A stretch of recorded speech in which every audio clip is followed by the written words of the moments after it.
आपुला तो एक देव करुणी घ्यावा ए देवीन जीवा सुखनु हे ए रती माईक दुःखाची जणती नाही अदिअंती अवसानी अविनाश करी आपुल्याचे लावी मना पिसे गोविंदाचे तुका म्हणे का मरणेची सरे उत्तमाची उरे कीर्ती मागे ये रती माईक दुःखाची जणती नाही अदिअंती अवसाने झाला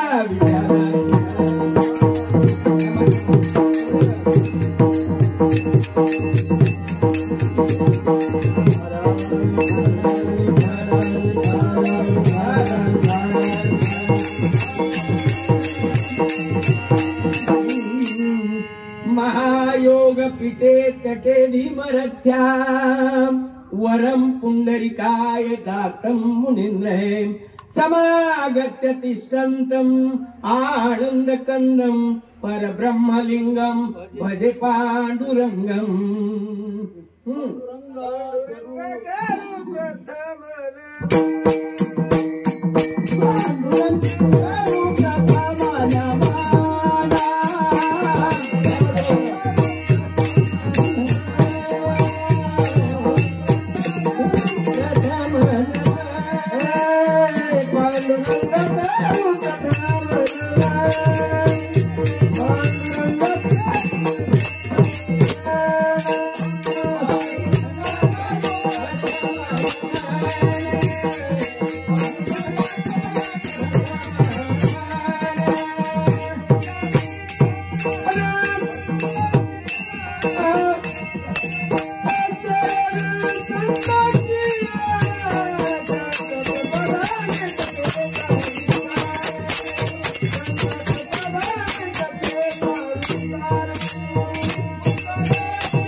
ओम नमो ज्ञानेश्वरा नमो ज्ञानेश्वरा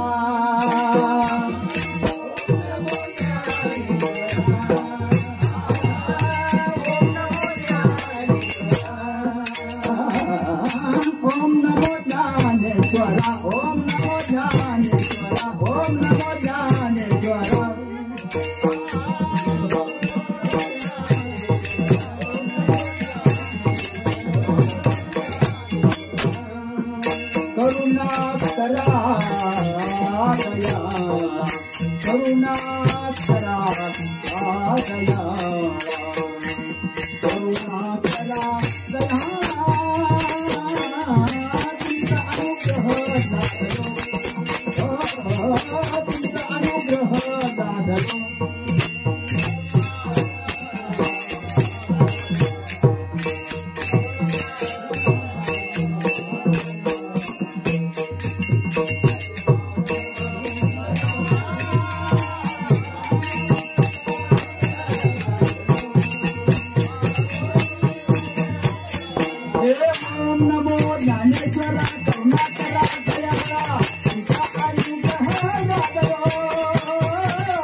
पांडुरंगा करू प्रथम नमन, दुसरे चरण संतांच्या, त्यांच्या कृपादाने कथेचा विस्तारू, बाबाजी सद्गुरु दास तुका. ओम नमो ज्ञानेश्वरा, करुणा करा दयाळा, तुमचा अनुग्रह लाधलो, पावन झालो चराचरी, कडा कुसरी काहीच नेने, बोलतू वचने अतिभाविका, एका जनार्दनी तुमचा दास, त्याची आस पुरवावी. नमो सद्गुरु तुकया ज्ञानदीपा, नमो सद्गुरु सच्चिदानंद रूपा, नमो सद्गुरु भक्त कल्याण मूर्ती, नमो सद्गुरु भास्करा पूर्ण कीर्ती. प्रथम नमन करू गणनाथा, उमा शंकराच्या सुता, चरणावरी ठेवून माथा, आता साष्टांगी दंडवत. दुसरी बंधू शारदा, जी चतुराननाची आत्मजा, वाक सिद्धी पाविजी सहजा, तिच्या चरणोजा दंडवत. आता बंधू देव ब्राह्मण, ज्यांचे नी पुण्य पावन, प्रसन्न होनी श्रोते जन, त्या माझी नमन दंडवत. आता बंधू रंगभूमिका, कीर्तनी उभ्या त्या लोका, टाळ मृदुंग श्रोते देखा, त्या माझी नमन दंडवत. ऐसे नमन करुणी सकळा, हरी कथा बोले बुबड्या बोला, अज्ञान म्हणून आपुल्या बाळा, चालवी सकळा नामा म्हणे. श्री संताची माथा चरणावरी, श्री संताची माथा चरणावरी, साष्टांग हे करी दंडवत.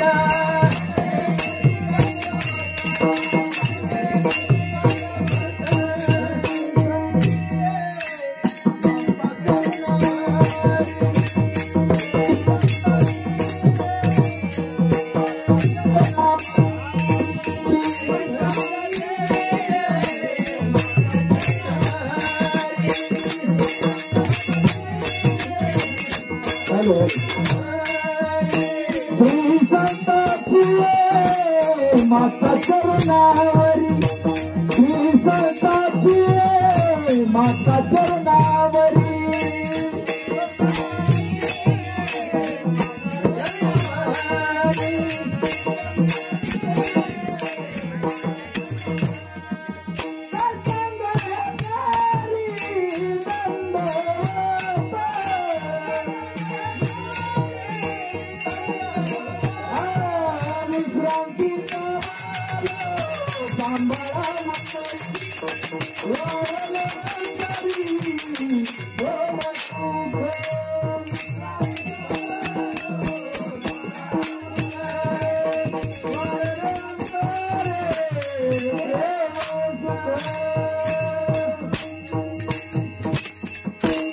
श्री संताची माथा चरणावरी, साष्टांग हे करी दंडवत.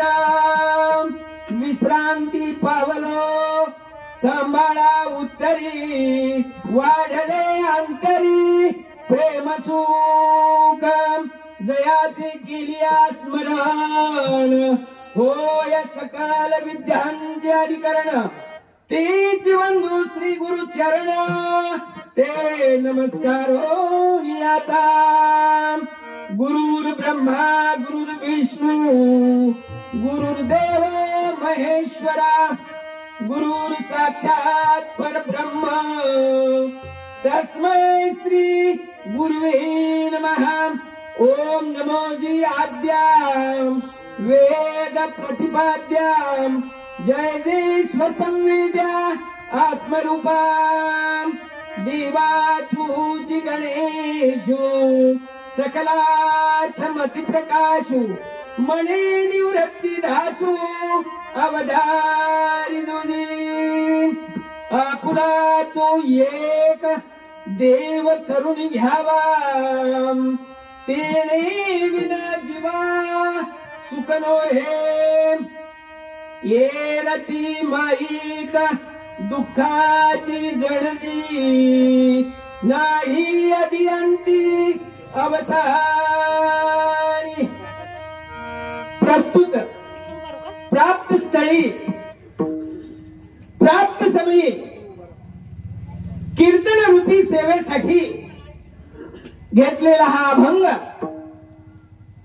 संत श्रेष्ठ जगद्गुरु तुकोबाराय यांचा 4 चरणाचा उपदेशपर प्रकरणातील हा अभंग आहे. या अभंगाचं विवरण करण्यापूर्वी थोडासा परिहार देणं अत्यंत गरजेचं आहे. आज आपण या ठिकाणी कैलासवासी कांचन रामचंद्र करमाळकर यांच्या प्रथम पुण्यस्मरणा निमित्त हा कीर्तन सोहळा आयोजित केलेला आहे. त्या रोज हरिपाठाला या विसावा मंदिरामध्ये येत होत्या. त्यांचा आमचा अगदी जवळून परिचय होता. रोज हरिपाठाला येऊन त्या बसायच्या. अशा त्या भाविक अशा एक महिला होत्या आणि त्यांच्या पाठीमाग असणारा हा त्यांचा परिवार अत्यंत सुखी समृद्धी असा आहे. त्यांचे ज्येष्ठ चिरंजीव डॉक्टर अंकुश रामचंद्र करमाळकर हे पशुवैद्यकीय असे डॉक्टर आहेत. दुसरे चिरंजीव दिलीप हेही चांगल्या एका नोकरीवरती आहेत आणि तिसरे चिरंजीव रवींद्र ते सुद्धा पुण्यात एका चांगल्या डिपार्टमेंटमध्ये काम करत आहेत आणि त्यांची एक कन्या मीराबाई याही या ठिकाणी आलेल्या आहेत. त्यांचा आमचाही परिचय चांगला होता. आमच्या घरी दोघी मायलेकी अनेक वेळा येऊन गेलेल्या आहेत. त्या भाविक होत्या आणि म्हणून त्यांच्या या असा सुखी असणारा हा परिवार आणि त्या परिवारानं त्याला कुठेतरी सद्गती मिळावी यासाठी हा कीर्तन महोत्सव 1 दिवसीय असा आयोजित केलेला आहे. तेव्हा तुकोबाराय या अभंगामधून सांगतात की आपल्याला शेवटी 184 योनी फिरून हा उत्तम असा माणसाचा जन्म प्राप्त झालेला आहे आणि हा अतिशय दुर्लभ आहे. पावन हा देह काट टाळी जाय. पावन हा देह काट टाळी जाय. पावन हा देह काट टाळी जाय. पावन हा देह काट टाळी जाय. पावन हा देह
एकटाळी न्याय न घडेती उपाय घडवाले आपणाला लक्ष 84 योनी फिरून मग शेवटी हा उत्तम माणसाचा जन्म मिळालेला आहे.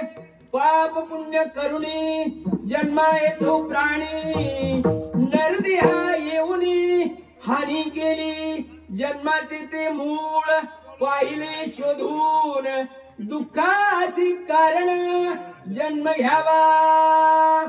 तेव्हा भगवंतानं सर्व जीव निर्माण केले. असणारे 83,99,999 जीव निर्माण केले. सगळ्या योनी निर्माण केल्या पण देवाचं समाधान झालं नाही. त्याला वाटलं की हे सगळे जीव कुणी माझी भक्ती करू शकत नाही आणि म्हणून शेवटी या माणसाचा असणारा जन्म म्हणजे देवानं निर्माण केला. शेवटची पाळी एक मनुष्य जन्म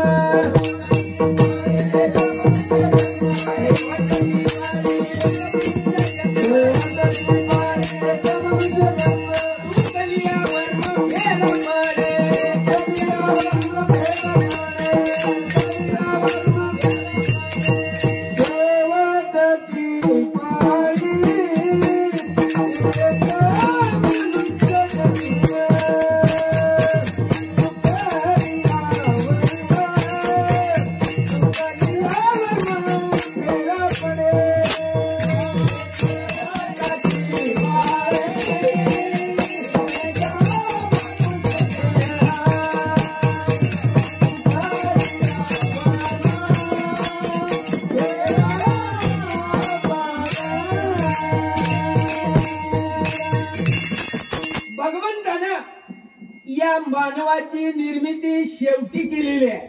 आहार निद्रा भय मैथून हे सर्व योनीशी समसमान परी मनुष्य देहीचे ज्ञान अधिक जाण सर्वाहुनी.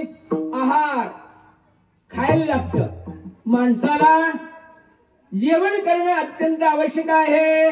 जनावरही खातात. निद्रा झोप माणसाला झोपेची गरज आहे. जनावरही झोपतात. आहार निद्रा भय भीती माणसाला भीती वाटते. जनावरांना सुद्धा भीती वाटते. आणि मैथून शरीर सुख माणसाला जसं शरीर सुख आवश्यक आहे तसंच जनावरांना सुद्धा शरीर सुखाची गरज आहे. पण माणसाला डोकं दिलेलं आहे. विचार करण्याची क्षमता दिलेली आहे. फक्त माणूसच विचार करू शकतो. आणि म्हणून या भवसागरातून कसं पार पडायचं याचा माणसानं क्षणाक्षणाला क्षणक्षणी हाती करावा विचार. क्षणक्षणी हाती करावा विचार.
सारासार विचार करा उठा उठी नामधरा कंठी विठोबाचे उखोबराय तुम्हा मला पुन्हा पुन्हा सांगतात क्षणोक्षणी हाच करावा विचार करावया पार भवसिंधू प्रत्येक जण विचार करतच असतो पण महाराज म्हणतात हाच विचार करा हाच हा शब्द अतिशय महत्वाचा आहे हाच म्हणजे नेमका कोणता तरावया पार भवसिंधू हा संसार रूपी समुद्र तरुण जाण्याचाच फक्त आपण विचार केला पाहिजे आणि हा विचार करण्यासाठी संतांची संगत अतिशय आवश्यक आहे सत्संगती वेगळे जाण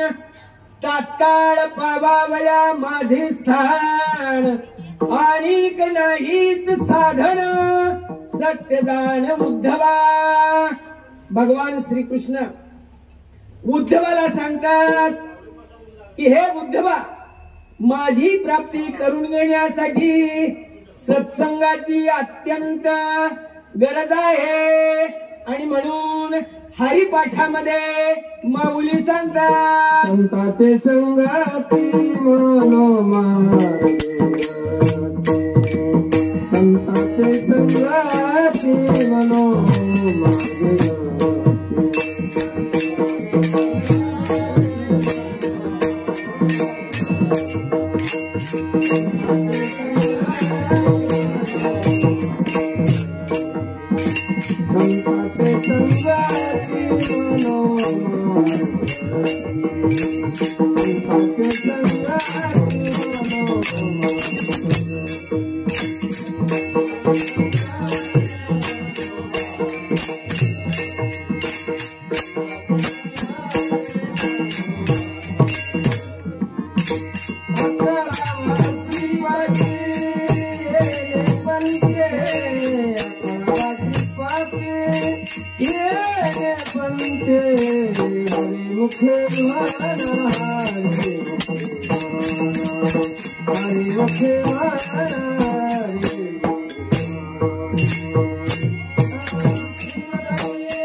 भगवंताची प्राप्ती करून घेण्यासाठी सत्संगाची अतिशय गरज आहे.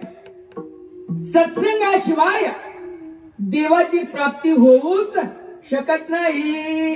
आणि म्हणून संत समागमी धरावी आवडी, करावी तातडी परमार्थाची. सत्संगाची आवड असली पाहिजे.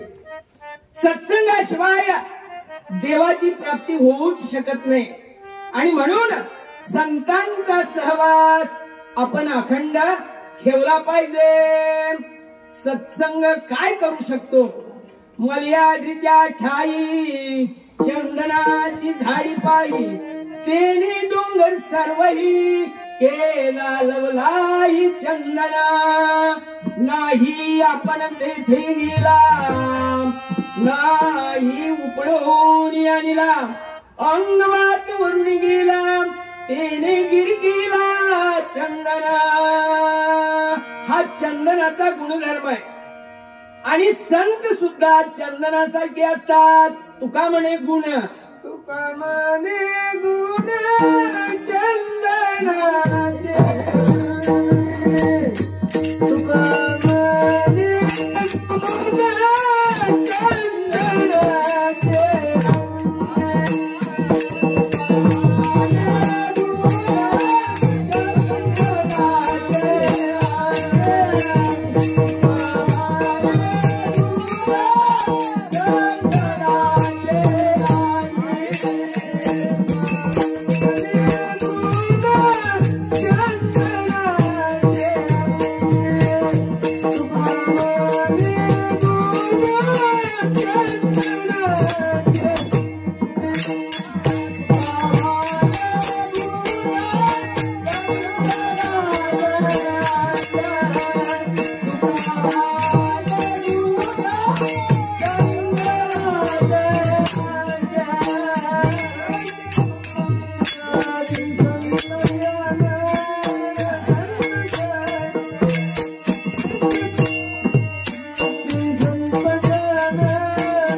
सत्संग केला पाहिजे.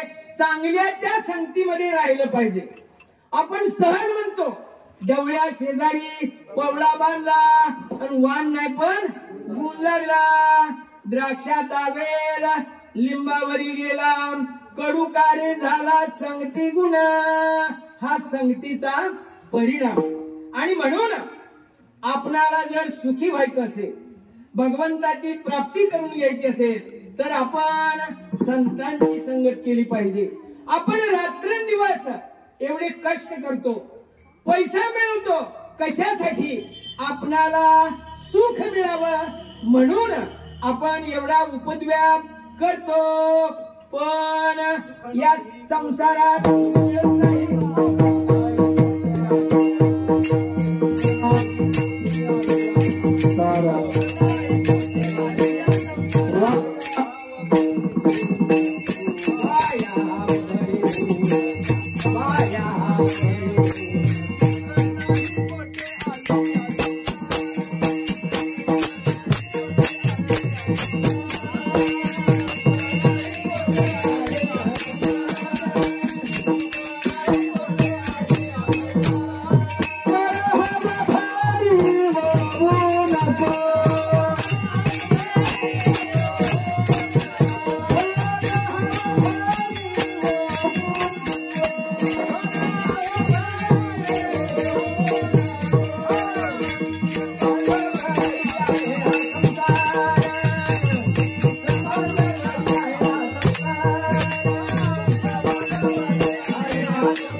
तेव्हा या संसारामध्ये सुख नाही.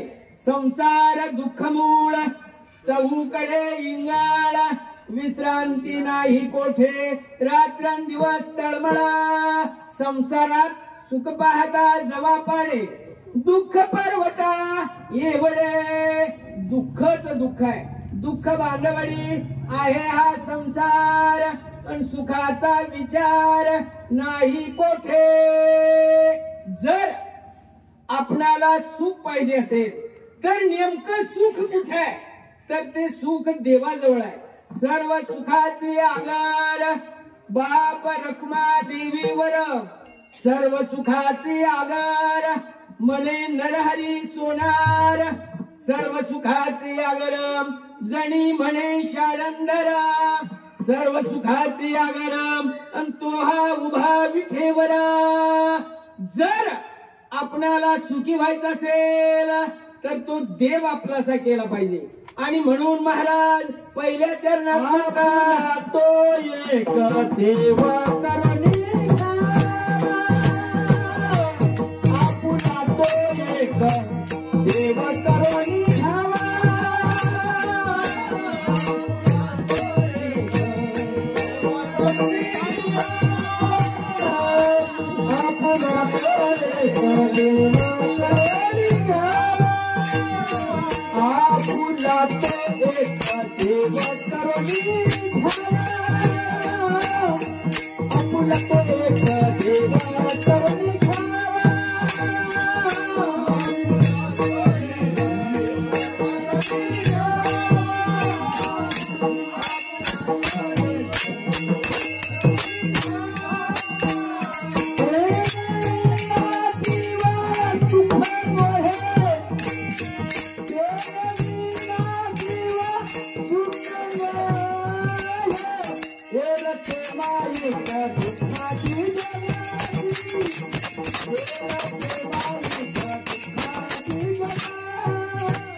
सांगतात, आपुला तो एक देव करून घ्यावा, तेने विन जीवा सुख नोहे.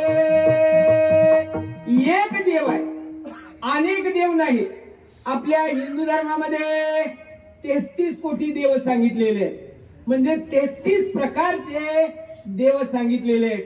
दिवस बदलला, वार बदलला की आपला देव बदलतो. आज कुठला वार आहे? आज मंगळवार आहे. म्हणजे मग आईचा जोगवा लगेच मागायला सुरुवात करतो. आणि उद्या बुधवार आला, मग बुधवारी कुठला अभंग म्हणतो? बोलावा विठ्ठला, पहावा विठ्ठला, बोलावा विठ्ठला, पहावा विठ्ठला, पहावा विठ्ठला, दिवा भावे, विठ्ठला दिवा भावे, करावा विठ्ठला दिवा भावे.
विठ्ठल, पहावा विठ्ठल, करावा विठ्ठल जीव भावे.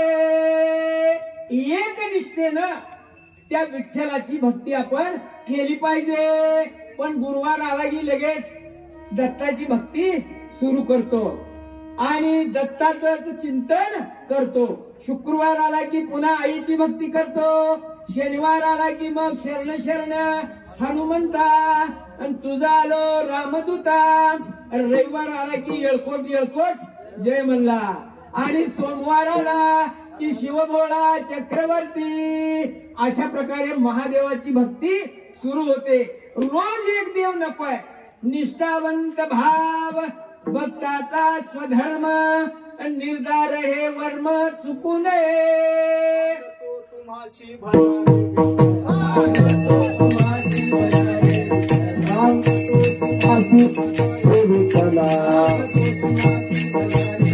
नाही तरी गेला जन्मवाया, सांगतो तुम्हाशी बजारे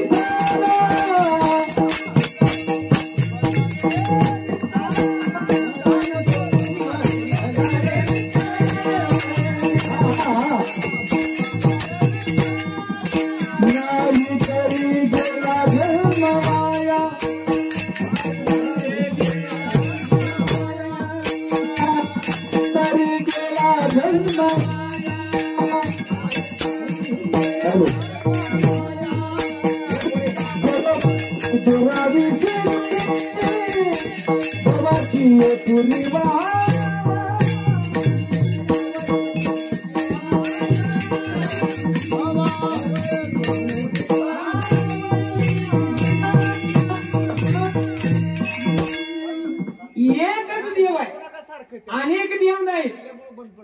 तेव्हा त्या देवाची आपण भक्ती केली पाहिजे. एक गावे आम्ही विठोबाचे नाम, आनिकाचे काम नाही आता. मोडोनिया वाठाम सूक्ष्म दुस्तराम, केला राज्यभार चाले ऐसा. एकनिष्ठ आपली भक्ती असली पाहिजे. आपण जर इतर मार्गाला गेलो तर आपणाला सुख मिळणार नाही. तो एक देव आहे आणि त्याला जर आपलंच केलं तर आपणाला सुख मिळू शकतं. तो भगवंत एक, त्याला आपण प्रसन्न केलं पाहिजे. मग तो प्रसन्न कसा होईल? त्याला जे आवडतं ते जर आपण केलं तर तो देव आपलासा होऊ शकतो. मग देवाला काय आवडतं नेमकं याचा विचार आपण केला पाहिजे. आवडी देवासी तो ऐका प्रकार, आवडी देवासी तो ऐका प्रकार. नामाचा उच्चार रात्रंदिवस, नामाचा उच्चार रात्रंदिवस. तुळशी माळ गळा गोपी चंदन टिळा, तुळशी माळ गळा गोपी चंदन टिळा, गोपी चंदन टिळा. हृदयी कळवळा वैष्णवांचा, वैष्णवांचा. तेव्हा आवडी देवासी तो ऐका प्रकार. नामाचा उच्चार रात्रंदिवस, त्याचं नामस्मरण केलेलं त्याला आवडतं. जर आपण दिनरजनी हाची धंदा, गोविंदाचे पोवाडे रात्रंदिवस, क्षण सुद्धा आपण वाया नाही घालवला पाहिजे. त्याचीच आपण भक्ती केली पाहिजे. निष्ठा आपली असली पाहिजे. आणि म्हणून त्याला काय आवडतं? त्याचं नामस्मरण केलेलं आवडतं. आणि ते कधी कधी नाही, रात्रंदिवस त्याचं चिंतन केलेलं आवडतं. आणखी काय आवडतं? तुळशी माळ गळाम, गोपी चंदन टिळाम, हृदयी कळवळा वैष्णवांचा. गळ्यामध्ये पवित्र तुळशीची माळ असली पाहिजे. सोन्याची माळ काय गरजेची नाही. त्या सोन्याच्या मागे चोराचं लक्ष असतं. जर तुळशीची माळ घातली तर त्या पांडुरंगाचं लक्ष आपल्याकडं कायम असल्याशिवाय राहणार नाही. गळ्यात पवित्र तुळशीची माळ घालावी, कपाळाला गोपीचंदन टिळा लावावा. आणखी काय काय आवडतं? आषाढी कार्तिकी पंढरीची वारी, साधन निर्धारी आन नाही. किमान वर्षातून 2 तरी वाऱ्या कराव्या. कारण स्वतः पांडुरंगानं सांगितलेलं आहे, आषाढी कार्तिकी विश्वाची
पांडुरंगाने सांगितलेलं आहे, आषाढी कार्तिकी विसरू नका मज, सांगतसे गुज. पांडुरंग वर्षातून किमान 2 वाऱ्या तरी करा, म्हणजे तुम्हाला देव तुमच्यासारखा होईल आणि तुम्हाला सुख मिळू शकेल. आपुला तू एक देव करून घ्यावा, तेने विन जीवा सुख नो हे. बाकीच्या सर्व गोष्टी येल ती माईक, दुःखाची जनती नाही आदी अंती अवसान. तर बाकीच्या गोष्टी दुःखाला कारणीभूत आहेत आणि म्हणून महाराज दुसऱ्या चरणात म्हणतात, येती माईके दुःखाची जणी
याचा आपण विचार केला पाहिजे आणि ते सुख मिळवण्याचा प्रयत्न केला पाहिजे.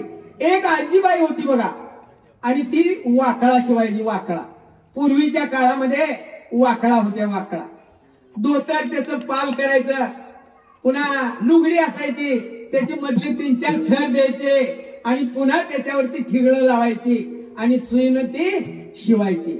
म्हातारी घरामध्ये वाकळ शिवत होती, पण चुकून तिची सुई हरवली. मग सुई हरवल्यावर तिनं विचार केला, इथं जरा अंधार आहे म्हणली घरात, सुई इथं काय सापडत नाही. ती उठली आणि घराच्या बाहेर गेली. तिथं उजेड होता आणि उजेडात ती सुई कुठं सापडते का म्हणून शोधायला लागली. आता सुई कुठं हरवली होती? घरात हरवली होती. आणि ती शोधाय कुठे लागली? दारात शोधायला लागली. आयुष्यभर तिनं जर ती सुई शोधली तर सापडेल का हो तिला? ती सुई तिला सापणार नाही. मग नेमकं सुख कुठे आहे? ते सुख आपण शोधण्याचा प्रयत्न केला पाहिजे. आणि ते सुख कुठे आहे? वैष्णवाच्या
वैष्णवा संगती सुखवाटी जीवा आणि कमी देवा नेणे काही. बाकीच्या गोष्टी मला माहित नाही, कारण सत्संगामध्ये सुख आहे.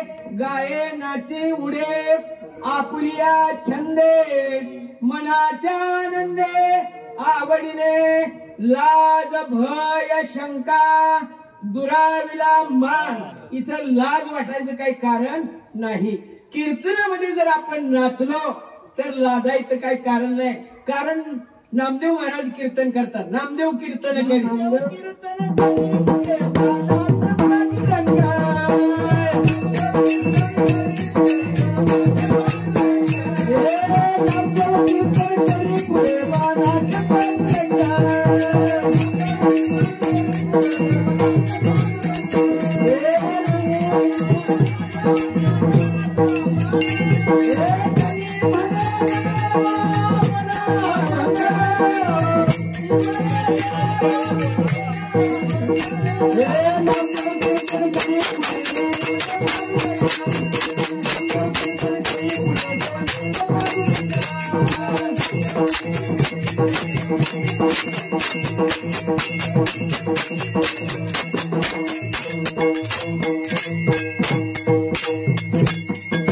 नामदेव महाराज चंद्रभागेच्या वाळवंटामध्ये कीर्तन करत होते आणि त्या कीर्तनामध्ये सगळे भक्तगण नाचत होते.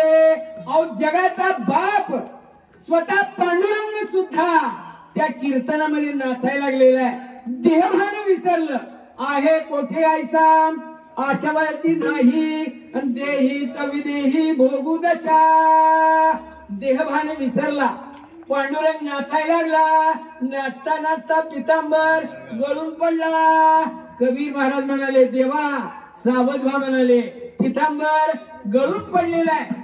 देवाला सुद्धा लाज वाटली नाही, पण तुम्हा मला कीर्तनामध्ये उभा राहायची लाज वाटते, कारण मी शिकलेला, मी मोठा अधिकारी, तेव्हा इथं लाजायचं काही कारण नाही. आणि जर आपणाला सुख पाहिजे असेल, सुखा लागी करीसी तळमळ, लागी करीसी तळमळ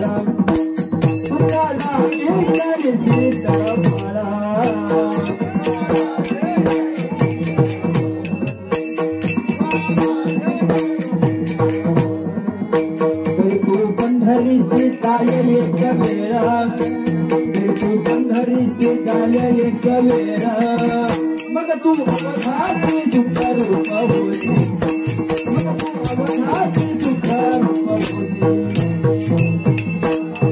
गाय एक वेळा संत पंढरीचे गाय एक वेळा जातो अवघाती दुःख रूप होती अवघाती दुःख रूप होती. तेव्हा सुख शोधण्यासाठी आपण त्या विठ्ठलाची एकनिष्ठेने जर भक्ती करायला गेलो तर काय होत? देव पहावया गेलो तेथे देवची होऊनी ठेलो अविनाश करी आपुल्या आईसे लावी मना पिसे गोविंदाचे. त्या भगवंताचं त्याला वेळ लागतं. बाकीची लोक म्हणतात येड झाले, येड तुक्या म्हणायचे, तुकोबाला काय म्हणायचे? येड तुक्या म्हणायचे. पण आता त्यांच्या नावानं जर गजर केला, ज्ञानोबा तुकाराम म्हणलं की गुलाबजाम, एवढ्या त्यांच्या नावात महत्व आहे. अहो एवढं श्रेष्ठत्व नामामध्ये तुकाराम तुकाराम तुकाराम तुकाराम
तुकाराम तुकाराम नाम घेता कापेयम धन्य तुकोबा समर्थ जेने केला हा पुरुषार्थ.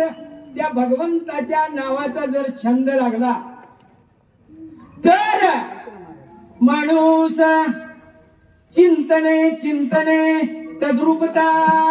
चिंतन केल्यामुळे काय होतं तर मगाशी सांगितलं देव पहावया गेलो आणि तेथे देवाची होऊनी खेलो. अशी अवस्था माणसाची होते. आपल्या वारकरी कीर्तनाच्या परंपरेप्रमाणे मधलं भजन घेऊ आणि नंतर थोडक्यात आपण आपल्या कीर्तनाला पूर्णविराम देऊ.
देव करुणी घ्यावा तेने विन जीवा सुख नो हे ये रती माई का दुःखाची जणती नाही अधियंती अवसान अविनाश करी आपुल्यासे लावी मना पिसे गोविंदाचे. या 3 चरणाचा आपण या अभंगाचा विचार केलेला आहे. आता एक चरण राहिलेलं आहे. तेव्हा तुकोबाराय शेवटच्या चरणात म्हणतात तुका म्हणे एका मरणीची सरे उत्तमाची उरे कीर्ती मागे. तेव्हा आपल्याला उत्तम अशी कीर्ती जर करून जायची असेल तर मरावे परी कीर्तिरूपी उरावे. तेव्हा आपण आपल्या जीवनामध्ये कसं वागलं पाहिजे, हे वर्ष श्राद्ध का करायचं याबद्दलही तुम्हाला मी थोडक्यात माहिती देणार आहे. 13वा का करायचा, 10वा का करायचा आणि वर्ष श्राद्ध का करायचं. तर एखादा मनुष्य मरण पावतो.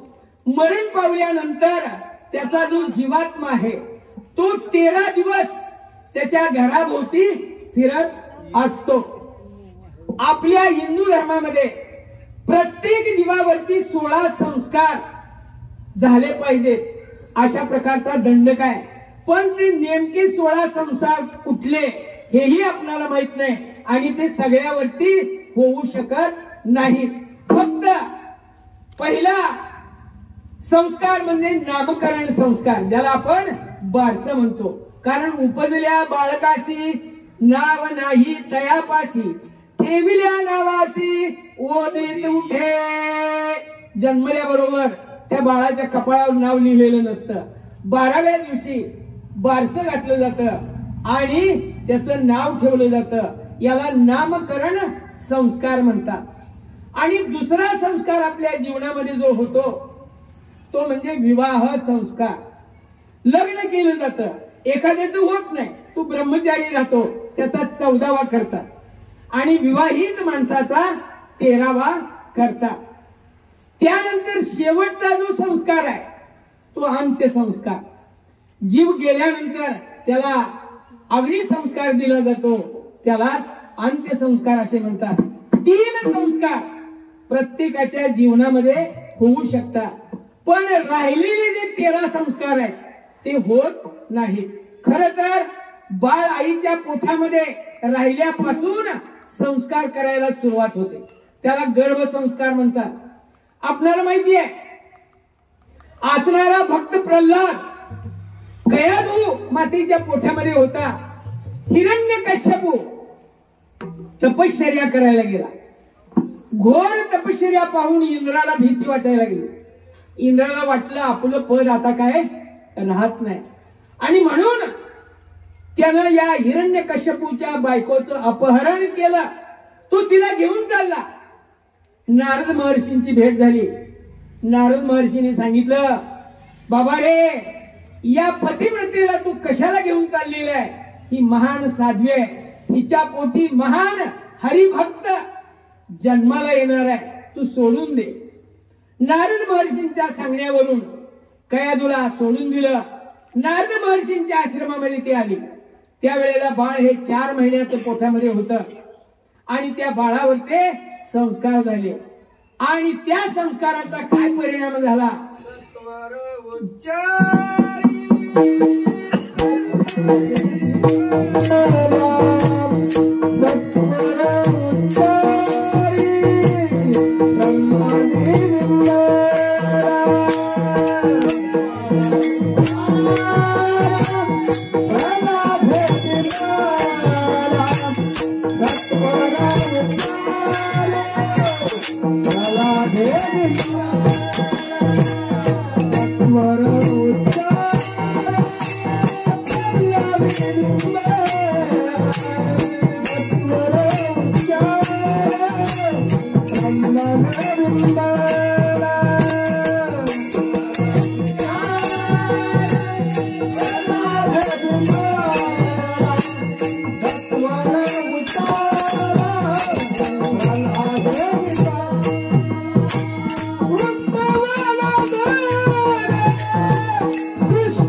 आईच्या पोटात असल्यापासून संस्काराला सुरुवात होते, त्यालाच गर्भसंस्कार म्हणतात.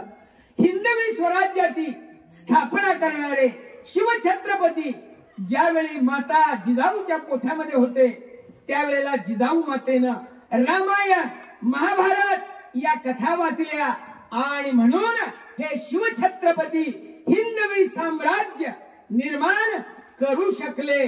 तेव्हा अभिमन्यूची गोष्ट आपल्याला माहिती आहे. सुभद्रेच्या पोटामध्ये असताना त्यावेळी श्रीकृष्णाने अर्जुनाला उपदेश करत असताना आणखीन या चक्रीव्यूहामध्ये कसं जायचं हे सांगितलं. सोबत सुभद्रा होती, पण सुभद्रेनं ऐकलं कुठपर्यंत, आतमध्ये प्रवेश कसा करायचा इथपर्यंत ऐकलं आणि नंतर तिला झोप लागली आणि त्यामुळे पुढचा कथाभाग त्या पोटातल्या गर्भाला कळू शकला नाही आणि त्यामुळं चक्रीव्यूहामध्ये सापडलेला अभिमन्यू धारातीर्थी पडला गेला. तेव्हा हे संस्कार अतिशय महत्वाचे. जन्मापूर्वी 5 संस्कार होतात आणि जन्मानंतर 11 संस्कार होतात, पण हे सगळे संस्कार प्रत्येकावरती होऊ शकत नाही. आणि म्हणून या 13 दिवसामध्ये जिथं त्याला बसवलेलं होतं त्या व्यक्तीला तिथं म्हणले दीप ठेवला जातो आणि जीवखडा त्या ठिकाणी ठेवला जातो. तेव्हा त्या जीवखड्याच्या साक्षीनं राहिलेले 13 संस्कार या 13 दिवसात होऊ शकतात. याप्रमाणे पहिले 13 दिवस आणि 13वा झाल्यानंतर तो जीवात्मा पुढे प्रवास करू लागतो. प्रवास करत असताना 28 दिवसानं त्याला एक नदी लागते. त्या नदीचं नाव आहे वैतरणी नदी. आणि ही नदी आपल्या चंद्रभागेसारखी पाण्याने भरलेली नसते. त्या नदीमध्ये रक्त, पू, मांस, हाड, अतिशय दुर्गंधी अशी असणारी ही वैतरणी नदी असते. तेव्हा या जीवाला त्या नदीतून पार करता येणं अशक्य असतं.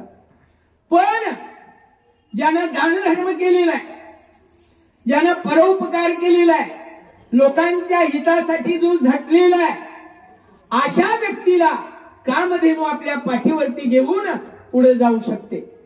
आणि मग त्याला पुढे पहिले 13 आणि हे 28 दोन्हीची बेरीज किती झाली 41. आणि नंतर 59 दिवसानं तो असणारा जीवात्मा यमदरबारामध्ये पोहोचू शकतो. आणि तिथं गेल्यानंतर मग तिथं चित्रगुप्त असतो. त्यानं संपूर्ण आयुष्यामध्ये जे जे काय कर्म केले, चांगलं कर्म केले का वाईट कर्म केले, याची सगळी नोंद त्या चित्रगुप्ताकडे असते. आणि मग हा चित्रगुप्त त्याची फाईल काढतो. यानं काय काय केलं. प्रत्येक माणसानं सत्कर्म केलं पाहिजे. तुका म्हणे सत्यकर्म व्हावे सहाय्य, घातली या भय नरका जाणे. एखादं चांगलं सत्कर्म चालू आहे, त्याला सहकार्य करावं. सहकार्य करता येत नसलं शांत बसावं. पण कशाला हे करता, यात कोणी तुम्हाला सहकार्य करणार आहे, कशाला ह्या भानगडीत पडता, असं जर म्हणून त्याला नाउमेद केलं तर नरकाशिवाय त्याला दुसरी जागा मिळू शकत नाही. त्या ठिकाणी पहिले 13 नंतर 28 41 झाले, नंतरचे 59 असे 100 दिवसानं तो जीवात्मा तिथं पोहोचलेला असतो. आणि नंतर 265 दिवस त्यानं काय काय केलं, कुणाकुणाला छळलं, कुणाकुणाची बांध पोखरले, कुणाकुणाची लग्न जमलेली मोडली, सगळा हिशोब लेखाजोखा तिथे केला जातो.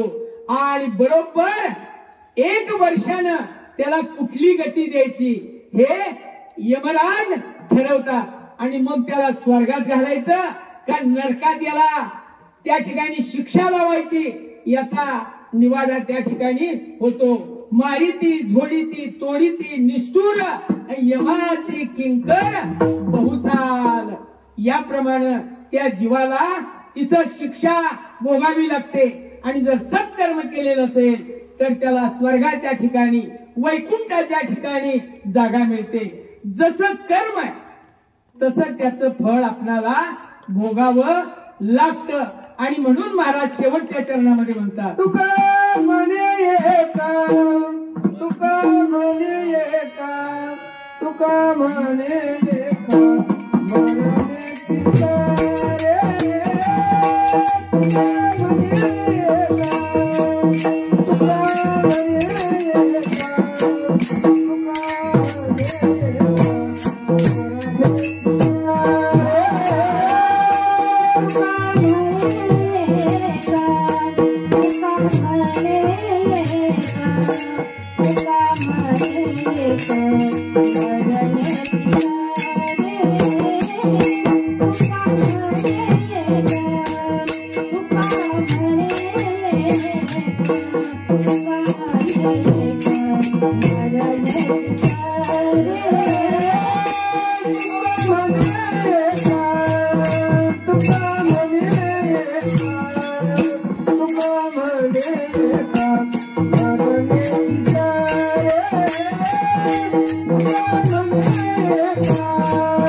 तुका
ज्ञानोबारायांचा समाधी सोहळा झाला.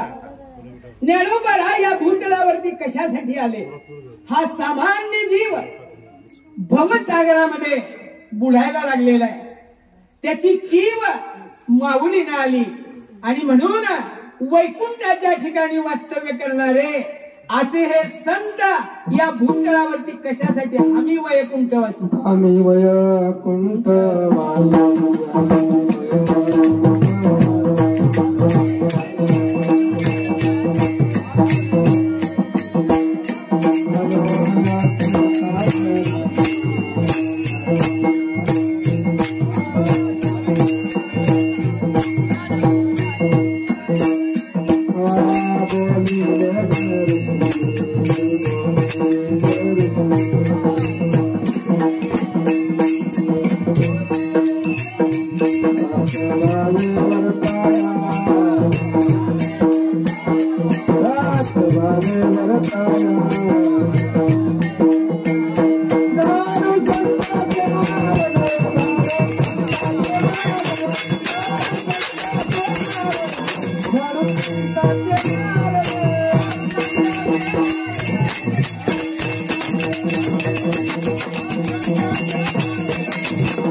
ठिकाणी वास्तव्य करणारी ही मंडळी या भूतलावरती कशासाठी आलेले आहे? बुडते हे जन ना देखवी डोळा, येतो कळवळा म्हणून या भवसागरामध्ये हा सामान्य जीव बुडायला लागलेला आहे। आणि म्हणून स्वतः महाविष्णूनं ज्ञानेश्वराच्या रूपाने अवतार घेतलेला आहे। महाविष्णूचा अवतार सखा माझा ज्ञानेश्वर, स्वतः भगवान विष्णू ज्ञानेश्वर महाराजांच्या रूपाने आलेले आहे। ज्ञानेश्वर महाराजांचा जन्म कधी झाला तर शके 1193 आणि साल 1275 श्रावण वद्य अष्टमी। बघा ज्ञानेश्वर महाराजांचा जन्म सुद्धा कधीच आहे, श्रावण वद्य अष्टमी म्हणजे कृष्णाष्टमी। श्रीकृष्णाचा जन्म ज्या दिवशी झाला त्याच दिवशी त्याच वेळेला ज्ञानेश्वर महाराजांचा जन्म झालेला आहे। 1275 साली श्रावण वद्य अष्टमीला रात्री 12 वाजता ज्ञानेश्वर महाराजांचा जन्म झाला आणि वयाच्या 21व्या वर्षी म्हणजे 1296 वयाच्या 16व्या वर्षी त्यांनी ज्ञानेश्वरी लिहिली। हे मूळचे कुठले तर मूळचे हे आपेगावचं यांचं कुळ। त्र्यंबकराव पंत कुलकर्णी हे मूळचे आपेगावचे आणि त्यांचे चिरंजीव गोविंद पंत आणि गोविंद पंतांची पत्नी मीराबाई हे ज्ञानेश्वर महाराजांचे पंजोबा। या असणाऱ्या गोविंद पंताला मुलगा झाला, शेवटी अगदी वय झाल्यानंतर मुलगा झाला आणि त्यांचं नाव विठ्ठल पंत। आणि या विठ्ठल पंतांनी तीर्थयात्रा करायला सुरुवात केली आणि तीर्थयात्रा करीत करीत आळंदीला आले। आळंदी हे गाव कसं? आळंदी हे गाव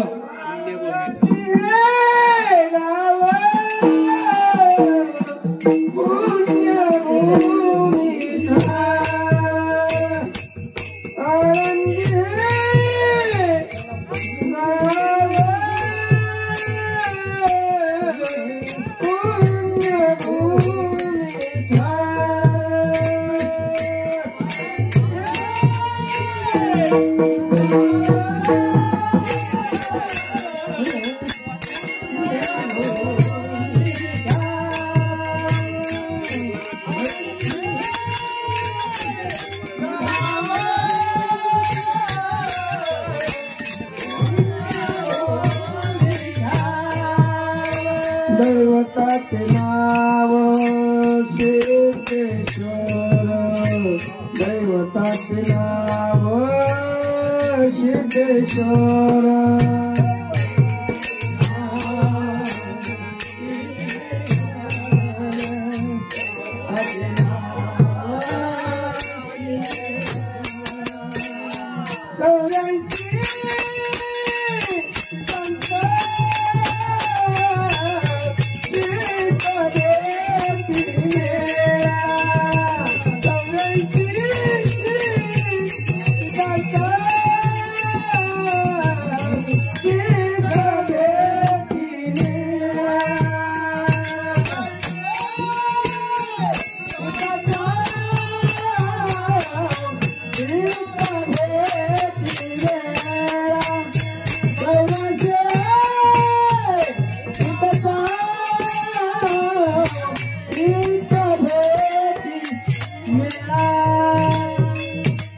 महाराजांनी वर्णन केलंय आळंदी हे गाव पुण्यभूमी ठाव, दैवताचे नाव सिद्धेश्वर। 84 सिद्धांचा सिद्ध भेटी मेळा आणि तो सुख सोहळा स्वर्गी नाही आणि हा सुद्धा सुख सोहळा स्वर्गामध्ये नाही। म्हणून विठ्ठल विठ्ठल म्हणा वेळोवेळा, हा सुख सोहळा स्वर्गी नाही। स्वर्गीचे अमर इच्छिता ती देवा, मृत्यू लोकी व्हावा जन्म स्वर्गातले देव म्हणतात आम्हाला या पृथ्वी तलावरती माणसाचा जन्म मिळावा. कशासाठी? हे कथा कीर्तन प्रवचन इथंच आहे, स्वर्गात नाही. स्वर्गात फक्त अमृत प्यायचं आणि रंभा उर्वशीचं नृत्य गायन पाहत ऐकत बसायचं. तिथं भजन पूजन कीर्तन अजिबात नाही.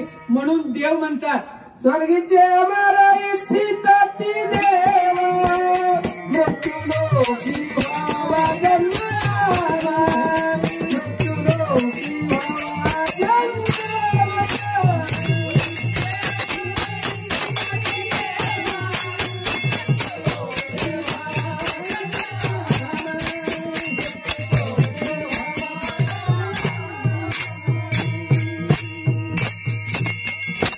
तेव्हा स्वतः भगवान विष्णू ज्ञानेश्वरांच्या रूपाने आले आणि तुम्हा आमच्या उद्धारासाठी भगवद्गीतेवरती टीका ग्रंथ भावार्थ दीपिका ज्ञानेश्वरी लिहिली.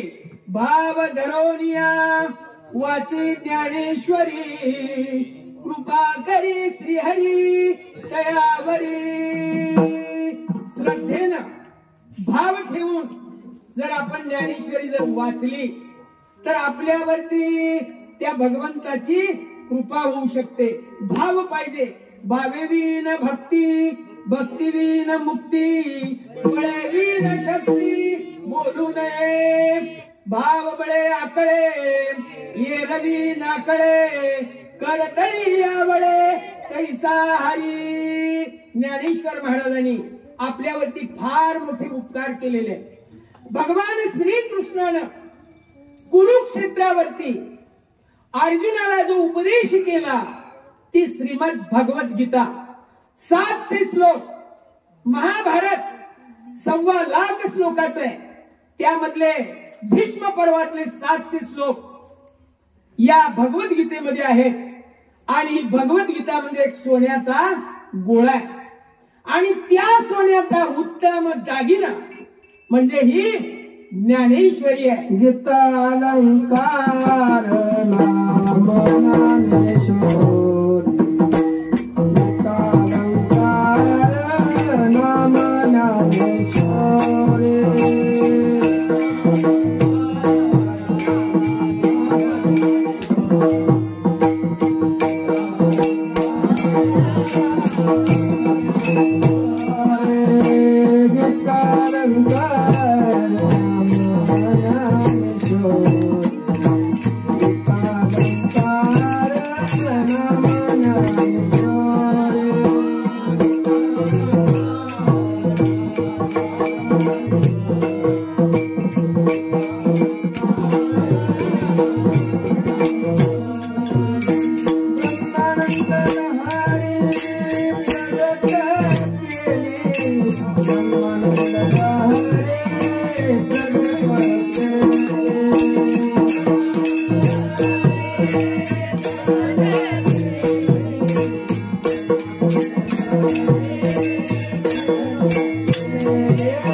अर्जुनाला मोह झालेला होता की माझेच हे नातलग आहे.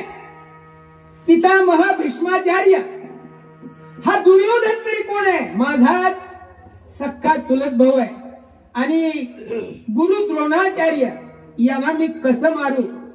मोहित झालेल्या अर्जुनाला त्याचा मोह घालवण्यासाठी श्रीकृष्णाने जो उपदेश केला तीच श्रीमद भगवद्गीता आहे. पण हे ज्ञान कशात आहे? संस्कृत भाषेत आहे. लोपले ज्ञान जगी ही तर नेनते कोणी अवतार पांडुरंगा. स्वतः भगवंताने अवतार घेतला आणि संस्कृत मध्ये असलेली 700 श्लोकाची गीता 9035 ओव्यामध्ये रूपांतरित केली. म्हणजे गीता हा एक सोन्याचा गोळा आहे आणि त्यापासून बनवलेला उत्तम दागिना अलंकार म्हणजे ही ज्ञानेश्वरी आहे. जगाच्या उपकारासाठी ज्ञानेश्वरी लिहिली, अमृतानुभव लिहिला. चांगदेव महाराज 1400 वर्ष जगलेले, त्यांना काय पत्र लिहावं कळलं नाही, कोरच पत्र पाठवलं. अशा चांगदेवाला उपदेश करण्यासाठी 65 ओव्या लिहिल्या, त्याला चांगदेव 65 म्हणतात. त्याचप्रमाणे 28 अभंगाचा हरिपाठ लिहिला. अतिशय सोपा मार्ग. हरिपाठ कीर्ती मुखे जरी गाय. हरिपाठ कीर्ती मुखे जरी गाय. पवित्राची होय पवित्राची होय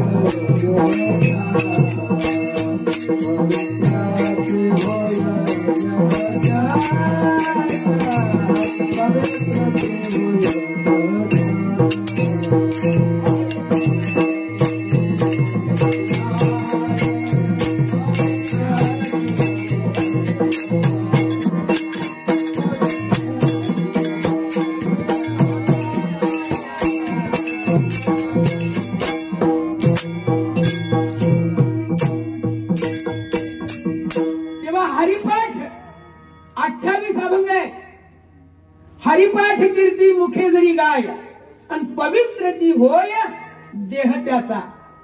हा देह कसा आहे? अपवित्र आहे. शरीर दुःखाचे कोठार, शरीर रोगाचे भांडार, शरीर दुर्गंधीचे थार. नाही अपवित्र कोठे शरीराईसे. शरीरासारखं अपवित्र नाही. पण महाराज लगेच म्हणतात शरीर उत्तम चांगले. शरीर उत्तम चांगले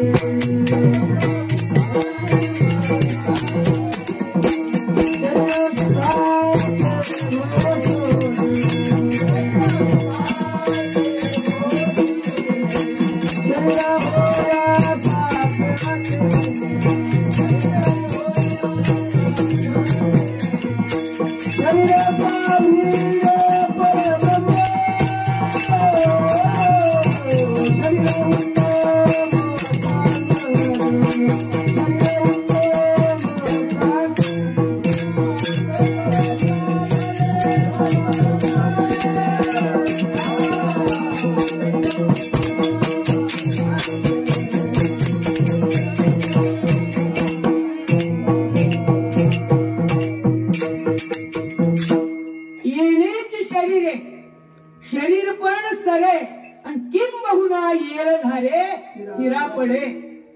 या शरीरानेच पुन्हा जन्मायचं आणि पुन्हा मरायचं हे राट गाडग चुकवता येतं. म्हणून शरीर कसं आहे? चांगलं आहे. या मनुष्य जन्मातच आपण देवाची भक्ती करू शकतो. कारण देवानं